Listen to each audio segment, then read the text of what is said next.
الحمد لله الذي هدانا سواء الطريق وجعلنا التوفيق خير رفيق، والصلاة والسلام على من أرسله هدى بالاهتداء حقيق ونورا به الاقتداء يليق، وعلى آله وأصحابه الذين سعدوا في مناهج الصدق بالتصديق وسعدوا في معارج الحق بالتحقيق. أما بعد، فأعوذ بالله من الشيطان الرجيم. بسم الله الرحمن الرحيم. والفجر وليال عشر. صدق اللہ العظیم. محترم سامعین، اللہ تبارک و تعالیٰ کا بہت بڑا احسان و کرم ہوا کہ اللہ تبارک و تعالیٰ نے ہمیں سرکار دو عالم صلی اللہ علیہ وسلم کا امتی بنایا ہے، اور اللہ تبارک و تعالیٰ نے ہمیں لیے جو اعمال نامے کے لیے جو ہم کو نصیحت نامہ بھیجا ہے تو وہ قرآن کریم ہے،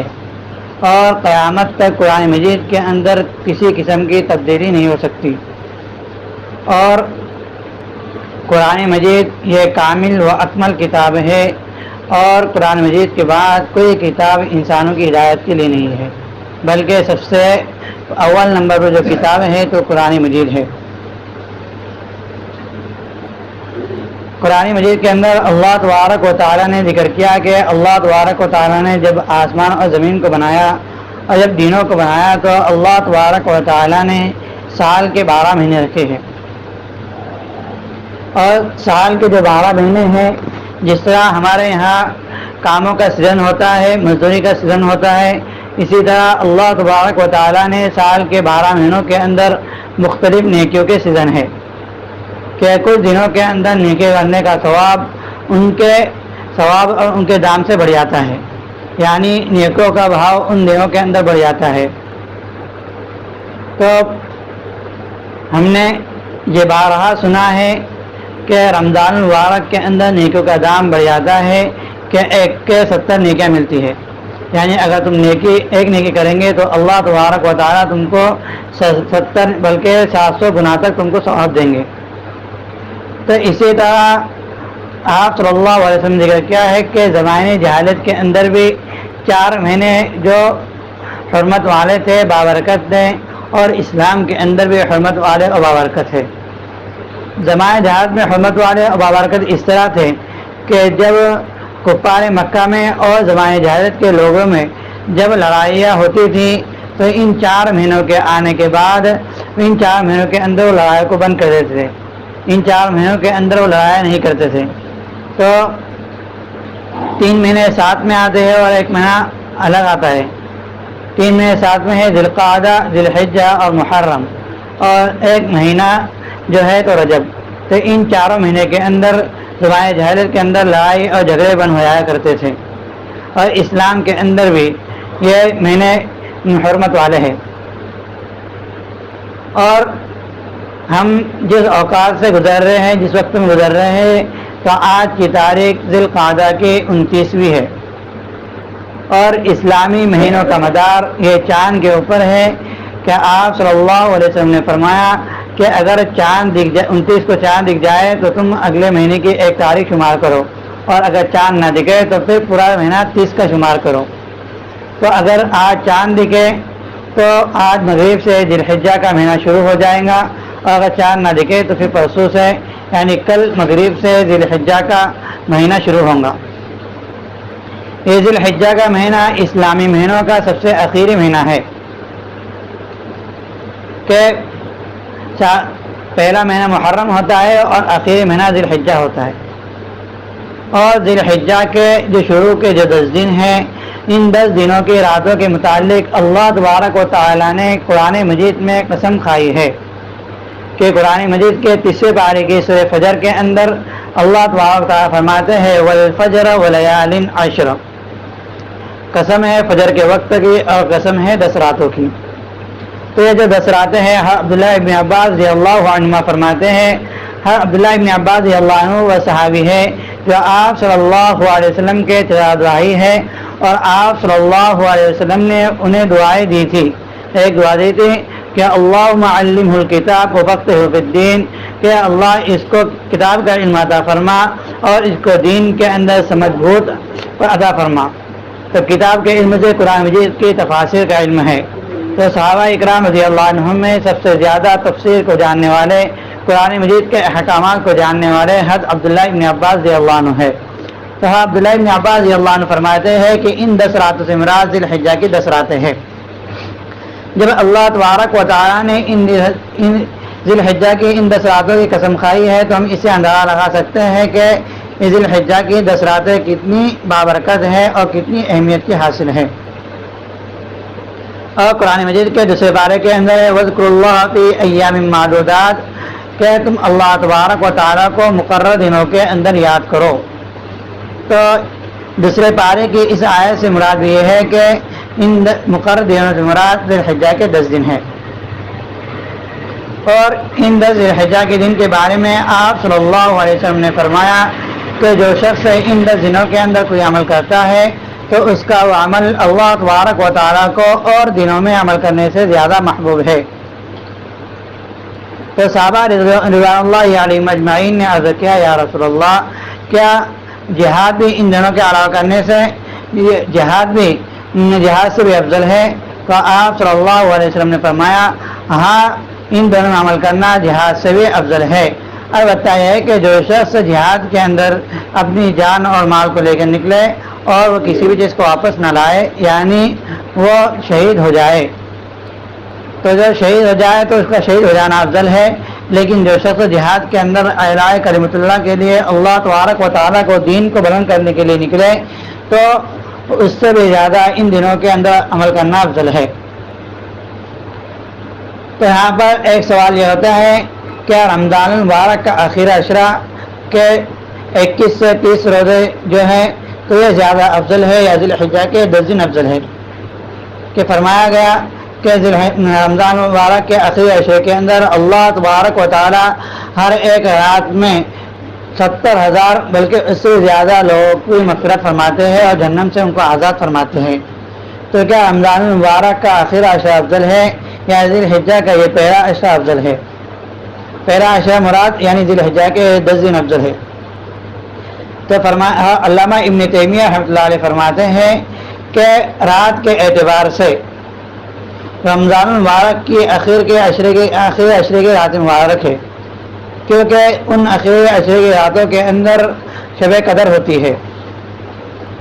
تو شب قدر کہ قرآن مجید کے اندر فرمایا انا انزلناہ فی لیلۃ القدر وما ادراک ما لیلۃ القدر لیلۃ القدر خیر من الف شہر،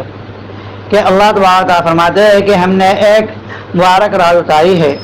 ایک لیلۃ القدر اتاری ہے۔ کیا تم جانتے ہیں کہ لیلۃ القدر کیا ہے؟ کہ اللہ تبارک خود جواب دیتے ہیں کہ لیلۃ القدر یہ 1000 مہینوں سے افضل ہے، یعنی جو بندہ لیلۃ القدر کے اندر شب قدر کے اندر عبادت کرے گا تو 1000 مہینے کی عبادت کا اس کو ثواب ملے گا۔ 1000 مہینے کی عبادت کا اگر ہم ثواب لگائے تو گویا 83 سال ہوتے ہیں۔ تو گویا ایک رات کا عبادت کرنا 83 سال عبادت کرنے کے برابر ہے۔ تو رمضان المبارک کے آخری عشرے کی جو راتیں ہیں تو یہ راتیں افضل ہے، کیونکہ اس کے اندر شب قدر ہوتی ہے۔ ہمیں آخری عشرے کے اندر شب قدر تلاش کرنا پڑتی ہے۔ 27 رات کو شب قدر نہیں ہوتی، بلکہ ہمیں 21ویں، 23ویں، 25ویں، 27ویں اور 29ویں ان 5 تاک راتوں کے اندر ہمیں شب قدر تلاش کرنا ہوتی ہے۔ اور دینوں کے اعتبار سے رمضان المبارک کے دن یہ ذی الحجہ کے دن افضل ہے۔ ذی الحجہ کے 10 دن افضل اس وجہ سے ہیں کہ آپ صلی اللہ علیہ وسلم نے فرمایا کہ ذی الحجہ کے 10 دنوں کے اندر عبادت کرنا ایسا ہے کہ ذی الحجہ کے 10 دنوں کے اندر روزہ رکھنا یہ 1 سال کے عبادت کے برابر ثواب ہے۔ یعنی جو شخص ذی الحجہ کی 1 تاریخ سے لے کر 8 تاریخ تک روزے رکھے گا تو گویا اسے 8 سال کے عبادت کا ثواب ملے گا۔ اور جو شخص 9 ذی الحجہ جس کو ہم کہتے ہیں عرفہ کا دن، تو جو شخص عرفہ کے دن روزہ رکھے گا تو اسے 2 سال کے روزوں کا ثواب ملے گا۔ تو گویا 9 دن کے روزے رکھنے کا ثواب 10 سال کے روزے رکھنے کے برابر ہے۔ تو یہ دن ذی الحجہ کے دن یہ بڑی اہمیت کے حامل ہے، اور اللہ تبارک و تعالیٰ کے نزدیک ان دنوں میں عمل کرنا اور دنوں میں عمل کرنے سے افضل ہے۔ یہ ذی الحجہ کے جو 10 دن ہیں تو ذی الحجہ کو ذی الحجہ اس لیے کہا جاتا ہے کہ ان دنوں کے اندر اس مہینے کے اندر حج ہوتا ہے۔ جو اسلام کا ایک سب سے بڑا رکن ہے، اور 8 ذی الحجہ کو یوم الترویہ کہا جاتا ہے، جس دن حاجی یہ مکہ سے مینا کے خیموں کی طرف روانہ ہوتے ہیں، اور 9 ذی الحجہ کو حاجی لوگ عرفات کے میدان میں جمع ہوتے ہیں، اور 10 ذی الحجہ کو یہ بقرعید کا عید الاضحیٰ کا دن ہوتا ہے، جس دن مسلمان لوگ اللہ تبارک و تعالیٰ کی بارگاہ میں اپنے مال کی قربانی دیتے ہیں۔ تو عرفہ کا جو دن ہے، یہ دن بھی بڑا اہمیت کا حامل ہے کہ قرآن مجید کی ایک آیت الیوم اکملت لکم دینکم واتممت علیکم نعمتی ورضیت لکم الاسلام دینا، یہ آیت نازل ہوئی کہ اس آیت کے اندر اللہ تبارک و تعالیٰ نے فرمایا کہ آج میں تمہارے لیے دین اسلام کو مکمل کر دیا ہے، اب دین اسلام کے علاوہ کوئی دین قبول نہیں ہے، تمہیں جو ماننا ہے اور جو دین پہ چلنا ہے تو دین اسلام پہ چلنا ہے۔ تو فرمایا وَأَتْمَمْتُ عَلَيْكُمْ نِعْمَتِي، اور میں نے اپنی نعمت تم پر مکمل کر دیا ہے، وَرَضِيتُ لَكُمُ الْإِسْلَامَ دِينًا، اور دین اسلام کے طور پر دین اسلام کو بطور دین میں تمہارے لیے راضی ہو گیا۔ تو ایک یہودی نے حضرت عمر رضی اللہ عنہ سے کہا کہ اگر یہ آیت تورات میں نازل ہوتی اور جس دن نازل ہوتی تو ہم اس دن کو عید کا دن بنا لیتے۔ تو حضرت عمر رضی اللہ عنہ نے فرمایا کہ ہاں، ہم نے اس کو عید کا دن ہی بنایا ہے کہ یہ آیت جو نازل ہوئی تو عرفہ کے دن نازل ہوئی، اور عرفہ کے دن یہ دین اسلام کا سب سے بڑا رکن حج ادا ہوتا ہے، گویا ایک عید کا دن ہوتا ہے۔ تو عید عرفہ کے دن بھی خوب عبادت کرنے اور روزہ رکھنے کا حکم ہے، اور ان 10 دنوں کے اندر خوب عبادت کا اہتمام کرنا چاہیے، لیکن اللہ تبارک و تعالیٰ کا ذکر کا اہتمام بھی ہو۔ تو اللہ تبارک و تعالیٰ کے ذکر کے اندر حدیث پاک کے اندر آیا ہے کہ سب سے پہلے تسبیح بیان کی جائے، اللہ تبارک و تعالیٰ کی پاکی بیان کی جائے، اور اللہ تبارک و تعالیٰ کی پاکی کے اندر سب سے بہترین کلمہ جو ہے یہ ہے سبحان اللہ بحمدہ سبحان اللہ العظیم، کہ بخاری شریف کی سب سے آخری حدیث ہے کہ آپ صلی اللہ علیہ وسلم فرماتے ہیں کلیمتان حبیبتان الی الرحمن، کہ جو کلمے اللہ تبارک و تعالی رحمان کے نزدیک نہایت ہی زیادہ محبوب ہے، ثقیلتان فی المیزان، اور میزان عمل کے اندر بہت ہی زیادہ وزنی ہے، اور خفیفتان علی اللسان، زبان پر بہت ہی ہلکے ہے۔ تو کلمے کیا ہے؟ تو سبحان اللہ و بحمدہ سبحان اللہ العظیم، کہ جو شخص ان کو پڑھیں گا تو زبان پر اس کا کوئی زیادہ وزن نہیں ہے، لیکن میزان عمل کو وزنی کر دیں گے۔